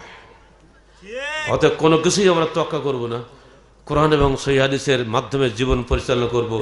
আমাদের লক্ষ্য থাকবে স্রেফ আল্লাহর সন্তুষ্টি এবং স্রেফ কিয়ামতের দিনে আল্লাহ রসুলের শাফাত। বলুন, আল্লাহ রসুল ছাড়া কেউ শাফাত করবে? আমির করবে? সভাপতি করবে? চেয়ারম্যান করবে? খবরই থাকবে না। স্রেফ আমার রসুল, আমার রসুল সাথে কি বলবেন? ইন্নাকা লা তাদরি মা আহদাসু বা'দাক, যেটা শেষের দিকে আগের বক্তা বলে গেলেন। উনি পানি পান করানোর জন্য হাউস কসের পেয়ালা নিয়ে যাবেন, যেহেতু আমার সালাত আদায় করতাম 5 ওয়াক্ত, হাত পাশা জল জল করবে, তো উনি চিনতে পারবে। গোর্রাম মুহাজ্জিলিন বলা হচ্ছে হাদিসে। তখন এই ফেরেশতারা বলবে, হে মোহাম্মদ, তুমি জানো না তোমার মৃত্যুর পরে এরা কত অসংখ্য বেদাতে লিপ্ত ছিল, তার মধ্যে আমরা ধরা পড়বো না? আমরা চাচ্ছি যেন আমরা বেদাত মুক্ত হই, আপনি চাচ্ছেন যেন বেদাতে টিকে থাকি। কোনটা গ্রহণীয় হবে আল্লাহর কাছে? বেদাত মুক্ত হয় এটা গ্রহণীয় হবে না বেদাত যুক্তটা গ্রহণীয় হবে? আমরা এটা চাই, বেদাত মুক্ত হতে চাই। নিজেরা যেমন মুক্ত হতে চাই, আপনাদের তো মুক্ত করতে চাই। এই চাওয়ার সঙ্গে যদি আপনার সঙ্গে মিল হয়ে যায়, তাহলে আপনি আমার ভাই। যদি মিল না হয়, আপনি আমার রক্তের ভাই হলেও আপনি আমার শত্রু। কারণ আদর্শিক মহব্বতটা আসল মহব্বত, এই মহব্বত কেমন পর্যন্ত কাজে লাগবে, তাই না? একদিন জনৈক ব্যক্তি বলছে, হে আল্লাহ রসুল, আমি আপনার সঙ্গে কিয়ামতের দিন থাকতে চাই। তো আল্লাহ রসুল বলছে, হ্যাঁ তুমি থাকবে, তা তুমি আমাকে সাহায্য করো। কি সাহায্য করতে হবে? তুমি বেশি বেশি সিজদা করো। কি বোঝা গেল দিয়ে? আমরা যদি আল্লাহর সঙ্গে রসুলের সঙ্গে থাকতে চাই, আমাদেরকে অবশ্যই বেশি বেশি সিজদা করতে হবে এবং যাবতীয় হারাম বাদ দিতে হবে, হালাল মেনে চলতে হবে, হারাম থেকে তওবা করতে হবে, যাবতীয় শিরক থেকে তওবা করতে হবে, বেদাত থেকে তওবা করতে হবে। এবং সামগ্রিক জীবন পরিচালনা করতে গেলে যেভাবে হাদিসে এসেছে সেভাবে আমাদের চলতে গেলে, আপনি বলুন, আপনি একাকী কি চলতে পারবেন? হাদিসের ভাষা কি? ইয়াদুল্লাহি আলাল জামা, তোমরা জামাতবদ্ধ জীবন যাপন করো, জামাতের উপরে আল্লাহর হাত আছে। আলাইকুম বিল জামা ওয়া ইয়াকুম ওয়াল ফুরকা, তোমাদের উপরে জামাতবদ্ধ জীবন ফরজ করা হলো, বিচ্ছিন্ন জীবন নিষিদ্ধ করা হলো। যখন আপনি জামাত করবেন, একজন নেতা লাগবে না? এখানে যে আল্লাহ পাক বলছেন, আতিউল্লাহ ওয়া আতিউর রাসূলা ওয়া উলিল আমরি মিনকুম, তোমরা আল্লাহর আনুগত্য করো, রসুলের আনুগত্য করো এবং তোমাদের মধ্যকার আমিরের আনুগত্য করো। বোঝা গেল? যখনই সংগঠন হবে, দল থাকবে, সেখানে একজন নেতা থাকতেই হবে। মসজিদে আমরা সালাত আদায় করি, ইমাম থাকে না? ইমাম ছাড়া কি জামাত হবে? মসজিদ ভর্তি মুসল্লি আছে, ইমাম নাই, জামাত হবে না। ইমাম একা দাঁড়িয়ে আছে, মুসল্লি নাই, জামাত হবে? ইসলামের প্রতিটি লেভেলে, প্রতিটি স্তরে এমনি করে শিক্ষা দেওয়া হয়েছে। দুর্ভাগ্য আমাদের সেটা নাই। আমরা প্রত্যেকেই মনে করেছে আমি আমির, যার ফলে আমাদের সমাজে ঐক্য নাই, বিশৃঙ্খলা হয়ে যাচ্ছে। এই বিশৃঙ্খল সমাজটাকে ঐক্যবদ্ধভাবে কোরআন এবং সহিহ হাদিসের নৌকায় চড়ানোর জন্য একজন হালবা লোক তো লাগবে। আমাদের লক্ষ্য হচ্ছে সমাজকে পরিবর্তন করা, সার্বিক জীবনকে কোরআন এবং সহিহ হাদিস অনুযায়ী গড়ে তোলা। এই লক্ষ্য সামনে রেখে যারা কাজ করে, যাদের কোনো লক্ষ্যই নাই, দুজনকে সমান হবে? লক্ষ্যহীন নৌকা সাগরের মাঝখানে সারা জীবন ঘোরে, তীর পায় না। আর লক্ষ্য যার আছে সুনির্দিষ্ট, সেই ব্যক্তি তীর না পেলেও, সাগরে ঢেউয়ে অ্যাক্সিডেন্ট করে মরে গেলেও, সে কিন্তু আল্লাহ পাক তাকে জান্নাতে পৌঁছে দেবেন বাকি অংশটা, যেহেতু সেটা লক্ষ্য নিয়ে কাজ করছে। আহলে হাদিস আন্দোলন বাংলাদেশ বাংলার জমিনকে সুনির্দিষ্ট লক্ষ্যে নিয়ে যেতে চায় এদেশের মানুষকে। আসুন আমার সঙ্গে বলুন তো সবাই, আসুন পবিত্র কোরআন ও সহিহ হাদিসের আলোকে জীবন গড়ি। আল্লাহ রসুল বলছেন, আল মুসলিম আখুল মুসলিম লা ইয়াকরহু ওয়া লা ইয়াজলিমুহু, এক মুসলিম আরেক মুসলিমের ভাই, সে তাকে হেকারাত করে না, তাকে জুলুম করে না। আজ তো আমরা মুসলমান, যদি কোনো ভাই এখানে অসুস্থ হয়ে পড়েন আমরা দৌড়ে তাকে সাহায্য করব না? প্রতিবেশী মুসলমান রোহিঙ্গারা পাশে না একেবারে আমাদের চিটাগাং থেকে একেবারে পাশে। আপনারা যারা তাহারিক পড়েন তারা জানেন ভালো করে, যারা আমার জুমার খুতবা শোনেন তারা ভালো করে শুনেছেন যে রোহিঙ্গা যাদের রাজধানীর নাম হলো রোসাং, আরাকানের রোসাং হলো তাদের রাজধানী। এই রোসাংটা এখন পরিবর্তিত হয়ে রোহিঙ্গা হয়েছে। 350 বছর তারা ওখানে রাজত্ব করেছে। বিখ্যাত বাংলা কবি আলাউল, সৈয়দ আলাউল বা এমনি ধরনের আরও সবাই সেখানকারই নাম করা সন্তান। এখন যেমন ঢাকা বাংলাদেশের রাজধানী, ঠিক তখন বাংলার রাজধানী ছিল ওই রোসাং। ওটা আসলে বাংলাদেশেরই পাওনা, ব্রিটিশ গভর্নমেন্টের কূটনীতির কারণে মুসলিম অধ্যুষিত আরাকানকে তারা দিয়েছে বর্মির সঙ্গে যোগ করে, ঠিক মুসলিম অধ্যুষিত কাশ্মীরকে তারা যোগ করে দিয়েছে ভারতের সাথে। ফলে এই দুই জায়গাতে যুগ যুগ ধরে রক্তস্রোত প্রবাহিত হচ্ছে, ঐক্যবদ্ধ হতে পারছে না। মুসলমান কি ইমান বিক্রি করে অন্যদের সঙ্গে মিশতে পারবে? আমার যত দোষই থাক, ইমান ছেড়ে দিয়ে কোনো মুসলমান কখনই কাফের সঙ্গে মিল হতে পারে না। আর সেটাই সেখানে হচ্ছে। কিন্তু বিশ্ব নীরব। সব তন্ত্রমন্ত্র, নোবেল বিজয়ী সেখানে একজন মহিলা আছেন। লাভটা কি? আমাদের সবারই তাদের জন্য অন্তরে কান্না আসছে, তাই না? যারা টিভি দেখেন তারা দেখেন তাদের চেহারা কি, অবস্থাটা কি তাদের। আজ তারা না এদিকে আসতে পারছে না ওদিকে যেতে পারছে। অথচ আমরা যখন পাকিস্তান আর্মিদের মাধ্যমে নির্যাতিত হয়েছিলাম, আমরা কিন্তু পার্শ্ববর্তী ভারতে চলে গেছিলাম। আপনাদের মুজিবনগর তো ইতিহাস সৃষ্টি করেছে, সেখানেও আশ্রয় পেয়েছিলাম। এটা আন্তর্জাতিক নিয়ম। মানুষ যখন বিপদে পড়বে যে কোনো রাষ্ট্র তাকে সাহায্য দেবে। কিন্তু দুর্ভাগ্য আমাদের, যে কোনো হোক রাজনৈতিক কারণের মধ্যে নিশ্চয়ই কিছু একটা আছে। আমাদের সরকার টু শব্দ করছেন না। আমরা এদেশের নাগরিক, অবশ্যই আমরা আমাদের সরকারকে দাবি করব, আপনি 17 কোটি মানুষের প্রতিনিধি হিসেবে আপনারা আছেন, মানুষের অন্তরকে, মহব্বতকে, ভালোবাসাকে সম্মান দিন, তাদেরকে দেশে আশ্রয় দিন। আপনার কি এটা একমত? এই নির্যাতিত মানুষগুলো আমাদের মাটিতে আশ্রয় পেয়ে, এটাকে আপনারা একমত নন? একজন মহিলার আর্তনাদ শুনুন। একজন মহিলা বলছে কি জানেন, তাকে জিজ্ঞেস করেছে আমাদের বিজেপি, এই প্রচণ্ড প্রতিরোধের মধ্যে আপনি কেন আসলেন? মহিলা বলছে, যদি আপনি আমাকে গুলি করে মারেন আমার লাশটা বাংলার মাটিতে পড়বে, রক্ত জানাজাটা আমার হবে এখানে, এই জন্য আমি বাংলাদেশে এসেছি। বলুন ওই মহিলার ইমানের সঙ্গে আমাদের ইমান কোথায়? বলছে আমার লাশটা বাংলার মাটিতে পড়লে অন্তত বাংলাদেশের মানুষ আমাকে একটু জানাজাটা তো পড়বে, এটি আমার সান্ত্বনা। কি মর্মান্তিক অবস্থা তাদের। অথচ ও দেশেও একজন মহিলা নেত্রী, এদেশেও একজন মহিলা নেত্রী, তার অন্তরকে এইসব মহিলাদের কান্নায় একটু দুর্বল হয় না? আল্লাহর কাছে কৈফিয়ত আমাদের দিতে হয় বলে কিন্তু কথাগুলো বললাম। আল্লাহর কাছে কৈফিয়ত খালি আমাদেরকে দিতে হবে না আমাদের রাষ্ট্রনেতাকে দিতে হবে? যিনি যত বেশি দায়িত্বশীল তার তত বেশি দায়িত্ব হবে না? তাকে তত বেশি প্রশ্ন করা হবে না? আমরা তো ভান্ডে বেঁচে গেছি, অত বড় দায়িত্ব আমাদের নাই। যাদের ঘাড়ে বড় দায়িত্ব আসে সাবধান হয়ে যান। আল্লাহ কুল্লুকুম রাইন কুল্লুকুম মাসউলুন রাইয়াতিহি। আল্লাহ রাসূল বলেছেন, যার তোমরা প্রত্যেকে দায়িত্বশীল, প্রত্যেকের স্ব দায়িত্ব সম্পর্কে কিয়ামতের মাঠে তোমরা জিজ্ঞাসিত হবে। ইন্না সামআ ওয়াল বাসারা ওয়াল ফুআদা কুল্লু উলাইকা কানা আনহু মাসউলা। তোমার চোখ, তোমার কান, তোমার হৃদয়, প্রত্যেকটাকে যেদিন জিজ্ঞেস করা হবে, কি জবাব দেবো সেদিন আমরা। অতএব আমরা দোয়া করবো আল্লাহর কাছে। আমার সঙ্গে আপনার দোয়াটা পড়েন। আল্লাহুম্মা ইন্না নাজআলুকা ফি নুহুরিহিম ওয়া নাউযু বিকা মিন শুরুরিহিম। হে আল্লাহ, আমরা তোমাকে এই অত্যাচারীদের সামনে রেখে দিলাম এবং আমরা তাদের অনিষ্টকারিতা থেকে তোমার আশ্রয় প্রার্থনা করলাম। এটা ছাড়া আমাদের কিছু বলার আছে? বলেন।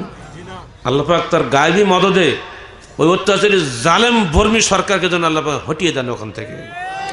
তো অবশ্যই তাদেরকে এই দুনিয়ায় পরিণতি ভোগ করতেই হবে, যেভাবে লুতের কম পরিণতি ভোগ করেছে, যেভাবে ফেরাউন ভোগ করেছে, নমরুদ ভোগ করেছে, আদের কম ভোগ করেছে, সামুদের কম ভোগ করেছে, নুহের কম ভোগ করেছে। অবশ্যই আং সাং চুকির কম অবশ্যই আল্লাহর জুলুমের শিকার হতেই হবে, আল্লাহর গজবের শিকার ওরা হবেই। মুসলমানের রক্ত যেখানে পড়ে আল্লাহ বরদাস্ত করতে পারেন না। একটা কাফের মরলে মাটি কাঁদে না, মুসলমান মরলে মাটি কাঁদে, কারণ মুসলমান মাটিতে সেজদা করে। সূরা দুখান পড়ুন, আল্লাহ পাক বলছেন ফামা বাকাত আলাইহিস সামাউ ওয়াল আরদে। একটা কাফের মরলে আসমান জমিন কোনদিন কাঁদে না, একটা মুসলমান মরলে আসমান জমিন কেঁদে আল্লাহকে ফরিয়াদ, ইয়া আল্লাহ আমার বুকে সেজদা করতে মানুষটা তুমি তুলে নিলে, একটা মানুষ কমে গেল। ইয়াউমাইযিন তুহাদ্দিসু আখবারাহা, ইয়াত আপনারা সবাই জানেন তাই না? এই মাটি এক সাক্ষ্য দেবে, হে আল্লাহ আমার বুকের উপরে এই মানুষগুলো এই জুলুম করেছে, অতএব সারা বিশ্ব নীরব থাকতে পারে কিন্তু ওই রারাকানের মাটি নীরব থাকবে না। কিয়ামতের মাঠে সেই সাক্ষ্য দেবে রোহিঙ্গা মুসলমানদের উপর কি জুলুম সেখানে করা হচ্ছে। এই মাটির সাথে কথা বলবে, আমার জবান বন্ধ হয়ে যাবে। অতএব সাবধান হয়ে যাও জালেমরা, বাংলাদেশের জালেমরা সাবধান হও, বিশ্বের যত জালেম আছে সবাই সাবধান হয়ে যাও। জালেমকে আল্লাহ কখনই বরদাস্ত করে না। মুসলিমের দোয়া সবসময় আল্লাহ কবুল করেন, মুসলিমের দোয়ার সঙ্গে আল্লাহ কোনো পর্দা নাই। আহলে হাদিস আন্দোলন বাংলাদেশ মুসলিমের পক্ষে কথা বলে, জালেমের বিপক্ষে কথা বলে। জালেম যত শক্তিধর হোক না কেন, কোনো জালেমকে আমরা বরদাস্ত করি না, কাউকে আমরা তক্কা করি না। আপনি বেশি বেশি ঢুকি পারবেন, আমাকে মিথ্যা মামলাতে জেলে ঢোকাবেন, আর কি করবেন? অথবা ফাঁসি দেবেন, আর কি করতে পারেন? সেখানেও বলবো আল্লাহর হুকুমে আমার ফাঁসির দড়ি ছিঁড়ে যাবে, কিন্তু আপনি কিছু করতে পারবেন না। আহলে হাদিস আন্দোলনের বীর সিপাহী সাতক্ষীরার মখদুম হোসেনকে ব্রিটিশ গভর্নমেন্ট ফাঁসিতে তিনবার ঝুলিয়েছিল, তিনবারই ফাঁসির দড়ি ছিঁড়ে গেছিল। তো আজও তা হতে পারে। আল্লাহ নবীর সাহাবী সফিনা যুদ্ধের এক পর্যায়ে পথ হারিয়ে ফেলেছিলেন, জঙ্গলে আশ্রয় নিয়েছেন, হঠাৎ বাঘে হামলা করেছে তাকে। সাফিনা বলছে, হে বাঘ, তুমিও যার সৃষ্টি, আমিও তার সৃষ্টি, তুমি যে নবীর উম্মত, আমি সে আখরি নবীর উম্মত, আমার নাম সাফিনা, আমাকে ক্ষতি করো না। বাঘ শুনে লাফ ধরছে, সে হামলা করা বাঘটা শান্ত হয়ে তার গা ঘেঁষতে লাগলো, আদর করা শুরু করে দিল। সহি হাদিস এগুলো পাবেন কোথায়? সাফিনা বলছে, আমি আমার সেনাবাহিনীকে পাচ্ছি না, পথ হারিয়ে গেছে, তুমি কি আমাকে পথ দেখাতে পারবে? বাঘের নিঃশ্বাসের ক্ষমতা খুব জোরালো, তাই না? আপনারা জানেন না? বহুদূর তো শুনতে পায়, বুঝতে পারে। বাঘ তখন জঙ্গলের মধ্যে পথ দেখিয়ে দেখে কয়েক মাইল গিয়ে তার সে সেনাবাহিনীর সঙ্গে পৌঁছে দিল। যখন কাছে পৌঁছলো তখন বাঘ আবার গা ঘেঁষে ঘেঁষে মানে ধন্যবাদ জানিয়ে বাঘ ফেরত চলে আসলো। যদি প্রকৃত অর্থে আপনি হাদিস করা অনুসারী হন, প্রকৃত আহলে হাদিস হলে বাঘও তার জন্য সেবা করবে ইনশাআল্লাহ। প্রকৃত আহলে হাদিস হলে ফাঁসির দড়ি তার জন্য ছেড়ে যাবে ইনশাআল্লাহ। দুর্ভাগ্য আমরা প্রকৃত আহলে হাদিস হতে পারছি না। কোরআন হাদিস একদিকে, আমি চলছে আর একদিকে, কি করে হবে? একদল ছেলেপেলে আত্মঘাতী হচ্ছে, ওরা ভেবে নেছে জান্নাত তার নানির বাড়ি। 17 বছর বয়স, 18 বছর বয়স, হাদিস কোনো কিছুই বুঝে না। মাথায় যারা গুরুমন্ত্র দিচ্ছে, গুরুমন্ত্র বাংলাদেশের সাধু ভাষা না, এটা কিন্তু সাতক্ষীরা মেহেরপুরের ভাষা বললাম, বুঝাই দিচ্ছে দেখো এই যে কাফের মারলে তুমি জান্নাত। কোরআনে আছে, জাহিদুল কুফার ওয়াল মুনাফিকিন আগলুজ আলাইহিম, তো কাফের এবং মুনাফিকদের বিরুদ্ধে যুদ্ধ করো এবং তাদের বিরুদ্ধে কঠোর হও। বাংলাদেশ সরকার মুনাফিক, তার আল্লাহর বিধান মোতাবেক দেশ চালাচ্ছে না, অথবা এই মুনাফিককে মারো। কোরআনে দলিল দিচ্ছে সূরা তওবা 73 নম্বর আয়াত। ও আর কি, মারতেই হবে, সরকারকে যেভাবে ঘায়েল করাই লাগবে। সরকার মারা তত সহজ না, তার চারিপাশে পুলিশ, বিডিআর, আর্মি ঘেরা, ও ধারা যেতে পারে না। তো কী করবে? বিদেশি নাগরিককে মারো, তাহলে চাপ সৃষ্টি হবে, ওকে মারো, তাতে মারো। এই শুরু হয়ে গেল। রাজশাহী বিশ্ববিদ্যালয়ে আমাদের এক কলিগ ইংলিশের প্রফেসর রেজাল্ট করেন, আহলে হাদিসের বাচ্চা, তাকে মেরে দিল সকালবেলা যাওয়ার সময়। একসঙ্গে বাসে ইউনিভার্সিটি যেতাম আমরা শিক্ষকদের গাড়িতে, তার আগের দিন একসঙ্গে গেছি। আমাকে বলতো, ভাই আপনার তবলিগ ইজতেমা কবে হবে? বললো, ভাই এখনো দেরি আছে, ফেব্রুয়ারি মাসে হবে। এই মানুষটা পরের দিন আর নাই, কোথায়? মেরে ফেলছে। সকালবেলা বেরোয়েছে পোশাক পরে কলেজে ইউনিভার্সিটি গাড়িতে ওঠার জন্য, এক কপ দিয়ে মাথা কেটে দিচ্ছে, তাকে শিরশ্ছেদ করেছে। ছোট্ট বাচ্চা ছেলে, ওকে বোঝানো হয়েছে এই লোকটা পাক্কা মুসলমান না, উনি কিন্তু 5 ওয়াক্ত সালাত আদায় করতেন। কি বুঝেছে আল্লাহ জানে। মুনাফিক মারো, ওই যে কোরআন আয়াত বললাম, মুনাফিক মারো জান্নাত নাও, বুঝে দিয়েছে। অথচ এই আয়াতের ব্যাখ্যা আমরা আমাদের বইতে করে দিয়েছি, বইটা দয়া করে পড়ে দেখবেন, ফেরকা নাজিয়া বইয়ে আছে। জিহাদ ও কিতাল বইয়ের মধ্যেও আছে। এখানে বলুন কোরআনের আয়াত সাহাবীরা ভালো জানে না মেহেরপুর লোক ভালো জানে? কোরআন নাজিল হয়েছে কি সাহাবীদের সামনে না আমাদের সামনে? আব্দুল্লাহ ইবনে আব্বাস রাইসুল মুফাসসিরিন, মুফাসসিরদের নেতা তাকে বলা হয়, তিনি বলছেন জাহিদুল কুফার ওয়াল মুনাফিকিন ওয়াগলুজ আলাইহিম, এর ব্যাখ্যা হচ্ছে এই, তোরা কাফেরদের বিরুদ্ধে সশস্ত্র যুদ্ধ করো কিন্তু মুনাফিকদের বিরুদ্ধে জবান দিয়ে যুদ্ধ করো, তাদেরকে জবান দিয়ে তাদেরকে চাপ সৃষ্টি করো, কঠোর হও, কিন্তু তাদেরকে মারা যাবে না, কারণ ও তো সালাত আদায় করে, ও তো আল্লাহকে বিশ্বাস করে, ও তো আখিরাতে বিশ্বাস করে। এই আয়াতের এই ব্যাখ্যা যখন আমি কোরআন হাদিস থেকে পাচ্ছি, আমি কি আপনার ব্যাখ্যা মানব নাকি?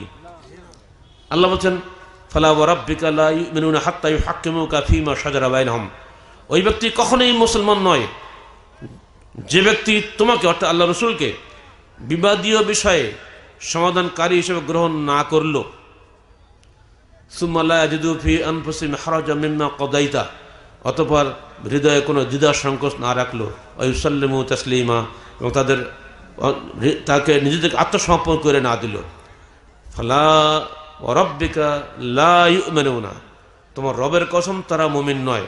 ওরা বুঝে নিল কোনো মুসলমান যদি কোরআন হাদিস না মানে, আল্লাহর কোনো বিধান না মানে, তাহলে অবশ্যই সে কাফের হয়ে গেছে, কারণ ভাষাটা কিন্তু ওইরকমই, রবের কসম তারা কখনোই মুমিন নয়, অতএব এখন সে কাফের, অতএব তাকে মারতে হবে, মারলে নাকি পেয়ে যাব। এখন আপনি বুঝেন এর ব্যাখ্যাটা কে দিবে? চলুন হাদিস খুলুন, হাদিসে দেখা যাচ্ছে যে দুজন সাহাবীর উদ্দেশ্যে আয়াতটা নাজিল হয়েছিল, তার দুজনই বদরি সাহাবী। হাদিসে বলা হচ্ছে বদরি সাহাবী প্রত্যেকে জান্নাতি হবে। এই দুজন সাহাবীর মধ্যে ঝগড়া হয়েছিল কি নিয়ে? আমরা গমের ক্ষেতে পানি দেই না, উপরে ক্ষেত আবার নিচের ক্ষেত, একসঙ্গে পানি কি হবে? উপরে ক্ষেত আগে দেওয়া লাগবে, তারপরে না নিচের ক্ষেত দিতে হবে। আল্লাহ রসুল বললেন দেখো তোমার ঝগড়া করো না, উপরের ক্ষেতে পানি দেওয়া হয়ে যাক, পরে একদিন দিয়ে পয়না কেটে দিও, পয়না পর্যন্ত মানে নর্দমা কেটে দিও, তাহলে নিচের ক্ষেত অটোমেটিক পেয়ে যাবে। নিচের ক্ষেতওয়ালা বলছে ও ওটা আপনার ফুফুতে ভাই বলে ওদের পার্সিয়ালিটি করলেন, আমিও মানি না, এইটা ঝগড়ার কারণ। তারপরে এই আয়াতটা নাজিল হলো যে নবীর মীমাংসা যে মানে না সে কখনো মুসলমান নয়। এর ব্যাখ্যা তাহলে কী হবে? ওরা তো আল্লাহ নবী আগেই বলছে যারা বদরে যুদ্ধ করেছে প্রত্যেকে জান্নাতি হবে, যদি মুসলমান না হতে কেমন জান্নাতি হবে? এর আপনি ব্যাখ্যা দেন। বুখারী শরীফ হাদিস আপনার সামনে বলছি, আমি আলতু ফালতু বললে হবে না তো। এর ব্যাখ্যা হচ্ছে লা ইয়াস্তাকবিলুনাল ঈমান, ওরা পূর্ণ ঈমানদার নয়, এর অর্থ সেটাই। ঠিক অন্যকে ধরুন সিবাবুল মুসলিমে ফুসুক ও কিতালুহু কুফর, মুসলমানকে গালি দেওয়া ফাসিকি আর পরস্পরের যুদ্ধ করা কুফরি। এই যে আমরা প্রায় মারামারি করি না, মারামারি তো বাংলাদেশে একটা ফরজ কাজ, ছেলেপিলে মারামারি করে, বুড়োরা মারামারি করে, তো তোমার সবকে কাফের হয়ে গেছে নাকি? এটা অর্থ হলো এটা ধমকি। কাফের তো তখনই যখন আল্লাহকে অস্বীকার করবি, ও আল্লাহর নাম করে মারামারি করে, তোকে কাফের হবে নাকি? তার মানে সে কবিরা গুনাহ করবে। এই ছোট্ট বাচ্চা ছেলেপিলে এরা কি এগুলো হাদিস করে অর্থ বুঝে? ওদেরকে যারা বুঝিয়েছে তারা কিন্তু আলাদা লোক, তার কিন্তু আপনি চিনতে পারবেন না, তারা পর্দার অন্তরালে থাকে। ওদেরকে যারা অস্ত্র দেয় তারা পর্দার অন্তরালে থাকে, ওদেরকে যারা অর্থ দেয় তারা আপনি নন। আমারই করে এতিমখানা সাতক্ষীরা বাকালে, যারা গিয়েছেন দেখে আসছেন, এতিম ছেলে বাড়িতে খাওয়া নেই, বাপ মা নাই, আমরা তাকে মানুষ করছি। হঠাৎ একদিন দেখি হুন্ডা, মোবাইল, কি ডাটা চলছে, কোথায় পেলো মোবাইল, কোথায় পেলো হুন্ডা, আল্লাহ পাক ভালো জানে। আমরা হুন্ডা কেনা পয়সা আজও আমাদের ভাগ্যে জোটে না। এগুলো অদৃশ্য কারবার, বাংলাদেশকে আন্তর্জাতিক চক্রান্তের ঘুঁটি হিসেবে ব্যবহার করা হচ্ছে। এটাকে জঙ্গি রাষ্ট্রে প্রমাণ করার জন্য বিদেশি সাম্রাজ্যবাদীরা অত্যন্ত সুকৌশলে মুসলমান নামদারি কিছু লোককে দিয়ে তাদের এই পরিকল্পনা বাস্তবায়ন করে যাচ্ছে। মরছে আমাদেরই সন্তান, মারছে আমাদেরই সন্তান, লাভ হচ্ছে তাদেরই অস্ত্র বিক্রি হচ্ছে। এগুলো খেয়াল করবেন না? সিরিয়াও একই অবস্থা, সব জায়গায় একই অবস্থা। অতএব যে সমস্ত বাচ্চারা তোমরা আত্মঘাতী হচ্ছ, সাবধান থেকো। আল্লাহ পাক বলছেন লা তাকতুলু আনফুসাকুম, তোমরা নিজেকে নিজে হত্যা করো না। আত্মহত্যাকারীর জানাজা হয়, কিন্তু জানাজা জায়েজ আছে, আলেমরা না পড়েন। আত্মহত্যা করা মহাপাপ, যত বড় উদ্দেশ্যে আপনি করুন না কেন, আত্মঘাতী কোশ্চিনকালেও আল্লাহ পাক বরদাস্ত করেন না। তারা কবিরা গুনাহগার হয়ে দুনিয়া থেকে বিদায় হবে। তোমার জান্নাত তো অত পড়ি মরুক, কবিরা গুনাহগার হয়ে দুনিয়া থেকে বিদায় হতে হবে। এবার একটা হাদিস নেন, বুখারী শরীফ 4203 নম্বর হাদিস। যুদ্ধের ময়দানে একজন সাহাবী প্রচণ্ড বেগে যুদ্ধ করছে। একজন এসে বলে, হে আল্লাহর রাসূল, এই লোকটা আজকে এত জোরে যুদ্ধ করছে, এরকম যুদ্ধ আমাদের মধ্যে নাই। আল্লাহ রাসূল বললেন, ও জাহান্নামী হবে। তখন এই সাহাবী ওই লোকটা পিছিয়ে পিছিয়ে ঘুরতে লাগলো, যুদ্ধ হচ্ছে তো দেখি এই লোকটা কি করে। আল্লাহ নবী বললেন, জাহান্নামী হবে, অথচ সে জিহাদ করছে আমাদের সঙ্গে, জাহান্নামী কেন হবে? কিছুক্ষণ পরে যুদ্ধ শেষ হয়ে গেল। চারিদিকে ঘুরে ঘুরে দেখা গেল যে ওই লোকটা পড়ে আসে। কিভাবে? নিজের তরবারি নিজের বুকে দিয়ে জোরে চাপ দিয়ে ও আত্মহত্যা করেছে। তখন ওই লোকটা দৌড়িয়ে এসে বলছে, হে আল্লাহ রাসূল, আল্লাযী বাআসাকা বিল হাক্কি, যে মহান আল্লাহ আপনাকে সত্য সহকারে প্রেরণ করেছেন, আপনার প্রতিটি কথাই সত্য। কেন? চলুন চলুন দেখে আসুন, নিজ চোখে দেখেন। মানে জখমে কষ্ট পেয়েছে তো, জর্জরিত হয়ে গেছে, ও আর বেদনা সহ্য করতে পারেনি, তো নিজেকে নিজে আত্মহত্যা করলো, জাহান্নামে হয়ে গেল না? এই হাদিস মওজুদ থাকতে কেন আমার বাচ্চা ছেলেটা জাহান্নামে কালকে আত্মঘাতী হবে? এগুলো যদি একটু পড়াশোনা না করা যায়, জানবে কোত্থেকে? আমাদের বইতে কিন্তু সবই আছে এগুলো। দুর্ভাগ্য, আমরা যখন এগুলো বই লিখলাম আমাদেরকেই জঙ্গি বলে জেলে ঢুকানো হলো। তাহলে এখন বুঝতে হবে কারাই জঙ্গিদের মূল উদ্যোক্তা, বুঝতে বাকি আছে।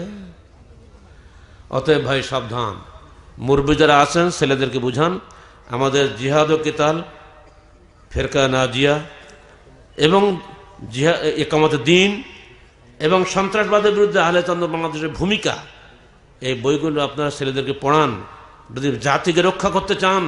নইলে এই জাতি যদি একবার পরস্পরের মারামারির মধ্যে লিপ্ত হয়ে যায়, তাহলে বিদেশিরা এখানে ঢুকে পড়বে, এই দেশ কখনোই তার স্বাধীন সত্তা নিয়ে টিকে থাকতে পারবে না। আমরা যেন নিজেরা আত্মঘাতী না হই, নিজেরা ভাই ভাই মারামারি না করি, ইসলামের নামে যেন কোনো অবস্থায় মুসলমান পরস্পরকে হত্যা না করে। পরিশেষে আমি আপনাদেরকে যে আয়াতটা পড়েছিলাম, আয়াতটা অনুবাদ করে দিয়ে আপনি বুঝতে পারবেন।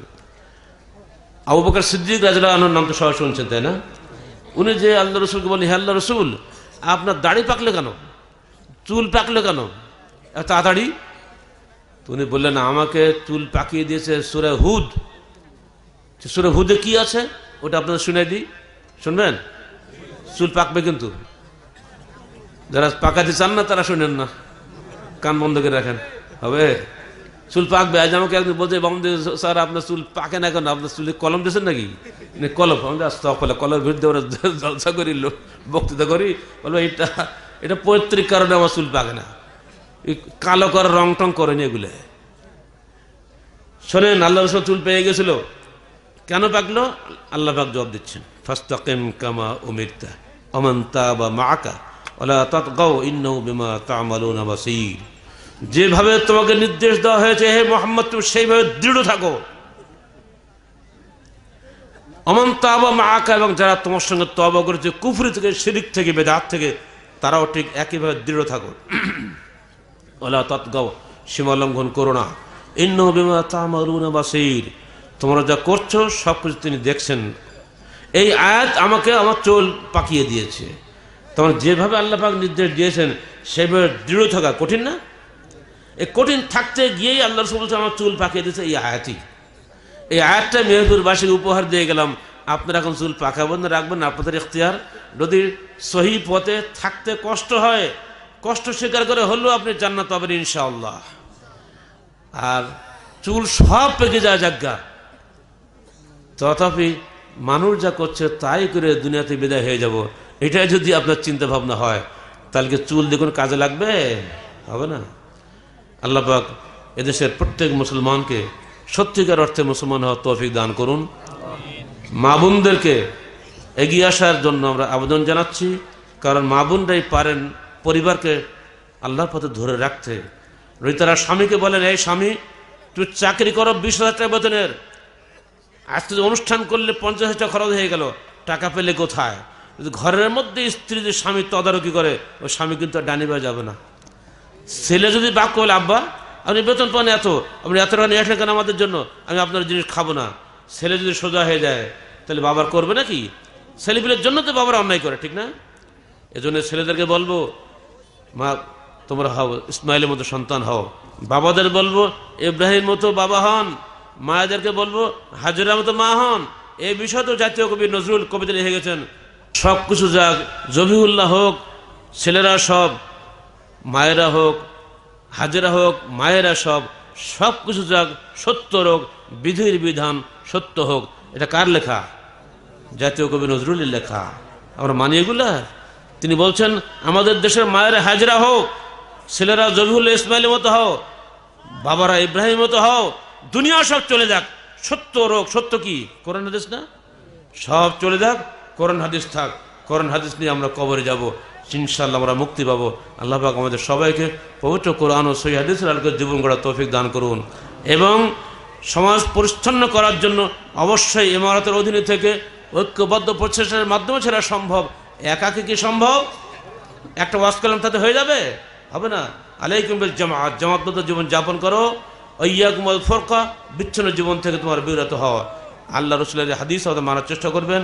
পরিশেষে সবাইকে ধন্যবাদ জানিয়ে এবং জলসার উদ্যোক্তা যারা আছেন তাদের সবাইকে ধন্যবাদ জানিয়ে এবং সর্বোপরি প্রশাসনকে ধন্যবাদ দিয়ে আমি আমাদের বক্তব্য শেষ করছি। আকুলু কওলি হাযা আস্তাগফিরুল্লাহ লি ওয়া লাকুম ওয়া লিসাইরিল মুসলিমিন। আসসালামু আলাইকুম ওয়া রাহমাতুল্লাহি ওয়া বারাকাতুহু।